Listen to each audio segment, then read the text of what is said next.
ತುಲಾ ರಾಶಿಯವರೇ ನೀವು ರಾಶಿಚಕ್ರಗಳಲ್ಲಿ 7 ಸ್ಥಾನದಲ್ಲಿದ್ದವರು ನಿಮಗೆ ಎಂಥ ಶಕ್ತಿಯಿದೆ ಎಂದು ಗೊತ್ತಿದ್ಯಾ? ಹಾಗೆ ನೀವು ಎಂಥ ಶಕ್ತಿವಂತರು ಅಂತ ನಿಮ್ಗೆ ಗೊತ್ತಿದ್ಯಾ? ನಿಮ್ಮ ಬಲ ಎಂಥದ್ದು ಅಂತ ನಿಮ್ಗೆ ಗೊತ್ತಿದ್ಯಾ? ಸಾಕ್ಮಾಡಿ ಬೇರೆಯವರ ಬಗ್ಗೆ ಯೋಚನೆ ಮಾಡೋದನ್ನ. ನೀವು ಎಂತಹ ವ್ಯಕ್ತಿಗಳಾಗಿರುತ್ತೀರಿ ಎಂದರೆ ತುಂಬಾ ಮೃದುವಾದ ಹಾಗೂ ಶಾಂತಿಯುತ ವ್ಯಕ್ತಿಗಳಾಗಿರ್ತಾತ್ತೀರಿ. ಬೇರೆಯವರಿಗೋಸ್ಕರ ನಿಮ್ಮ ಟೈಮನ್ನು ವೆಸ್ಟ್ ಮಾಡಿದ್ದು ಸಾಕು.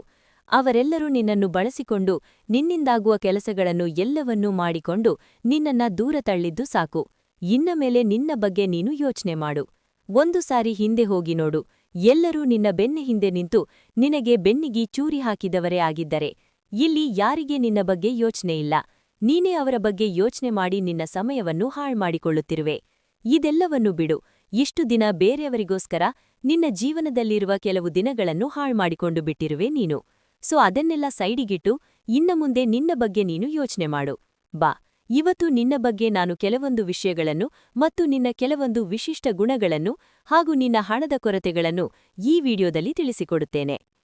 ಎಂತಹ ದೊಡ್ಡ ಗುಣವೆಂದರೆ ಯಾರೇ ಒಬ್ಬರು ಕೈಚಾಚಿ ಕೇಳಿದಾಗ ನಿನ್ನ ಹತ್ತಿರ ₹1 ಇದ್ದರೂ ಕೂಡ ಅದನ್ನು ಕೊಟ್ಟು ಬರಿಗೈಯಲ್ಲಿ ಹೋಗುವಂತಹ ದೊಡ್ಡ ಗುಣ ನಿನ್ನದು. ಸೊ ಇಂತಹ ದೊಡ್ಡ ಗುಣವನ್ನು ಹೊಂದಿರುವಂತಹ ನೀನು ಕೆಲವು ಸಮಯಗಳಲ್ಲಿ ಬಹಳ ನೋವನ್ನು ಅನುಭವಿಸುತ್ತಿರುವೆ. ಸೊ ಇಂತಹ ನೋವುಗಳಿಗೆ ಇಂತಹ ಕಷ್ಟಗಳಿಗೆ ಈ ವಿಡಿಯೋ ಒಂದು ಪರಿಹಾರವಾಗಲಿದೆ. ಯಾವುದೇ ಕಾರಣಕ್ಕೂ ಈ ವಿಡಿಯೋನ 1 ಸೆಕೆಂಡ್ ಕೂಡ ಸ್ಕಿಪ್ ಮಾಡಬೇಡ. ಏಕೆಂದರೆ ಯಾರು ನಿನಗೆ ಇಲ್ಲಿ ಹೇಗೆ ಬದುಕಬೇಕು ಏನು ಮಾಡಬೇಕು ಎಂದು ಹೇಳಿಕೊಡುವುದಿಲ್ಲ. ನಾನು ಈ ವಿಡಿಯೋವನ್ನು ತುಂಬಾ ಮನಪೂರ್ವಕವಾಗಿ ನನ್ನಿಂದ ಯಾರಿಗಾದರೂ ಒಳ್ಳೆಯದಾಗಲಿ ಎನ್ನುವ ಒಂದು ಚಿಕ್ಕ ಉದ್ದೇಶದಿಂದ ಈ ವಿಡಿಯೋವನ್ನು ಮಾಡುತ್ತಿದ್ದೇನೆ.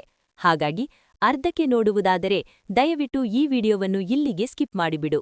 ಇಲ್ಲವಾದರೆ ಪೂರ್ತಿಯಾಗಿ ನೋಡುತ್ತೇನೆ ಎಂದು ನಿನಗೆ ಅನಿಸಿದರೆ ಪೂರ್ತಿಯಾಗಿ ನೋಡು ಮತ್ತು ಇದರಲ್ಲಿರುವ ವಿಷಯಗಳನ್ನು ನಿನ್ನೊಳಗೆ ಅಳವಡಿಸಿಕೊಳ್ಳುತ್ತೇನೆ ಎಂಬುವಂತಹ ಧೈರ್ಯ ನಿನ್ನೊಳಗಿದ್ದರೆ ಪೂರ್ತಿಯಾಗಿ ನೋಡಿ ಅದನ್ನು ಅಳವಡಿಸಿಕೋ. ಇಲ್ಲವಾದರೆ ನಿನ್ನಿಷ್ಟ. ಯಾಕೆಂದರೆ ನಿನ್ನನ್ನು ಚೇಂಜ್ ಮಾಡಲು ಯಾರಿಂದಲೂ ಸಾಧ್ಯವಿಲ್ಲ. ಸಾಕು, ಬೇರೆಯವರಿಗೋಸ್ಕರ ನಿನ್ನ ಜೀವನವನ್ನು ಒಂದು ಮುಳ್ಳಿನ ಪರದೆಯ ಮೇಲೆ ಇರುವ ರೀತಿ ಇಟ್ಟಿದ್ದು ಸಾಕು. ಯಾಕೆಂದರೆ ನೀನು ಏನೇ ಮಾಡಿದರೂ ಕೂಡ ಅದು ಹರಿದು ಹೋಗುತ್ತೆ. ಹಾಗಾಗಿ ನಾನು ಹೇಳುತ್ತಿರುವ ಈ ವಿಷಯವನ್ನು ಗಮನವಿಟ್ಟು ಕೇಳು ಮತ್ತು ಈ ಕೆಲವೊಂದು ರೆಮಿಡಿಗಳನ್ನು ಪಾಲಿಸಿ ನೋಡು.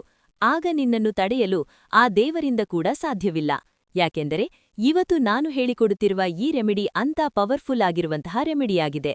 ಇದನ್ನು ನೀನು ಒಮ್ಮೆ ಬಳಸಿ ನೋಡಿದರೆ ಸಾಕು, ನಿನ್ನ ಮನಸ್ಸಿನಲ್ಲಿ ಶಾಂತಿ ಮತ್ತು ಮನಸ್ಸಿನಲ್ಲಿ ಉಲ್ಲಾಸ ಉದ್ಭವವಾಗುತ್ತದೆ.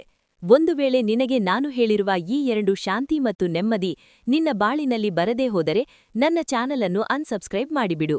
ಒಂದು ವೇಳೆ ಬಂದರೆ ಇದನ್ನು 5 ಜನಕ್ಕೆ ಶೇರ್ ಮಾಡಿ ಈ ಅಭಿಪ್ರಾಯವನ್ನು ಎಲ್ಲರಿಗೂ ತಿಳಿಸು. ಯಾಕೆಂದರೆ ನಮ್ಮಿಂದ ಎಲ್ಲರಿಗೂ ಒಳ್ಳೆಯದಾಗಬೇಕು. ಓಂ ಗಣೇಶಾಯ ನಮಃ. ಬನ್ನಿ ಏನೆಂದು ತಿಳಿಯೋಣ. ಹಾಗೆ ಇದನ್ನು ಮಾಡುವ ಸುಲಭ ವಿಧಾನವನ್ನು ಕೂಡ ತಿಳಿಯೋಣ. ಇನ್ನೊಂದು ವಿಷಯ, ನೀವು ಈ ರೆಮಿಡಿಯನ್ನು ಮಾಡುವಾಗ ತುಂಬಾ ನಿಶ್ಚಲ ಮನಸ್ಸಿನಿಂದ ಹಾಗೂ ಯಾವುದೇ ರೀತಿಯಾದ ಗೊಂದಲವಿಲ್ಲದ ಮತ್ತು ಯಾವುದೇ ರೀತಿಯಾದ ಕಿರಿಕಿರಿ ಇಲ್ಲದ ಜಾಗದಲ್ಲಿ ಕುಳಿತು ತುಂಬಾ ಜಾಗ್ರತೆಯಿಂದ ಮತ್ತು ತುಂಬಾ ಅಗಾಧವಾದ ನಂಬಿಕೆಯಿಂದ ಮಾಡಿದಾಗ ಮಾತ್ರ ಈ ರೆಮಿಡಿಯ ಲಾಭವನ್ನು ನೀನು ಪಡೆಯಲು ಸಾಧ್ಯ. ಹಾಗೆ ಈ ರೆಮಿಡಿ ಮುಗಿದ ನಂತರ ನಿನ್ನ ಜೀವನದಲ್ಲಿ ಬದಲಾವಣೆಯಾಗಲು ಸ್ಟಾರ್ಟ್ ಆಗುತ್ತದೆ. ಇದರ ಪ್ರಭಾವ ಎಷ್ಟು ಸ್ಟ್ರಾಂಗ್ ಆಗಿ ಇರುತ್ತದೆ ಎಂದರೆ ಬರೀ 1 ವಾರದಲ್ಲಿ ನಿನಗೆ ಇದರ ಲಾಭವನ್ನು ಅರ್ಥ ಮಾಡಿಕೊಳ್ಳುವ ಹಾಗೆ ಮಾಡುತ್ತದೆ. ಅಷ್ಟೊಂದು ಪವರ್ಫುಲ್ ಆಗಿರುವಂತಹ ಈ ರೆಮಿಡಿಯನ್ನು ಹೇಗೆ ಮಾಡಬೇಕು ಎಂದರೆ ಅರಿಶಿಣ, ತುಪ್ಪ, ಬೆಲ್ಲ ಇದರಿಂದ ಒಂದು ರೆಮಿಡಿ. ಇದರಿಂದಾಗುವ ಲಾಭಗಳು: ಆರೋಗ್ಯ ಮತ್ತು ಧನ ಸಮೃದ್ಧಿ ಶಕ್ತಿ. ಬೇಕಾಗುವ ವಸ್ತುಗಳು: ಅರಿಶಿಣ ಹಳದಿ ಪುಡಿ 1 ಚಮಚ, ತುಪ್ಪ 1 ಚಮಚ, ಬೆಲ್ಲ ಸಣ್ಣ ತುಂಡು, ಒಂದು ಸಣ್ಣ ದೀಪ ಅಥವಾ ಪಾತ್ರೆ. ಮಾಡುವ ವಿಧಾನ: ಬೆಳಿಗ್ಗೆ ಸ್ನಾನ ಮಾಡಿದ ನಂತರ ಒಂದು ಶುದ್ಧ ಸ್ಥಳದಲ್ಲಿ ಕುಳಿತುಕೊಳ್ಳಿ.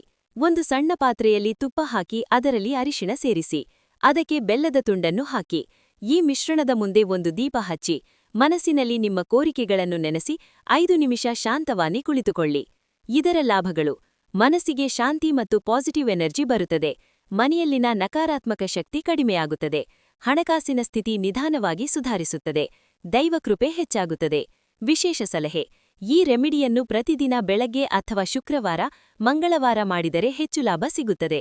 ಇದನ್ನು ಅಷ್ಟು ಸುಲಭವಾಗಿ ತೆಗೆದುಕೊಳ್ಳಬೇಡ, ಏಕೆಂದರೆ ಇದು ತುಂಬಾ ಪವಿತ್ರವಾದ ಹಾಗೂ ತುಂಬಾ ಶಕ್ತಿಯುತ ರೆಮಿಡಿಯಾಗಿದೆ. ನಾನು ಇದನ್ನು ಬಳಸಿದ್ದೇನೆ, ಹಾಗಾಗಿ ನಿಮಗೆ ಹೇಳುತ್ತಾ ಇದ್ದೇನೆ. ಶುಭವಾಗಲಿ, ಎಲ್ಲರಿಗೂ ಒಳ್ಳೆಯದಾಗಲಿ. ಓಂ ಗಣೇಶಾಯ ನಮಃ.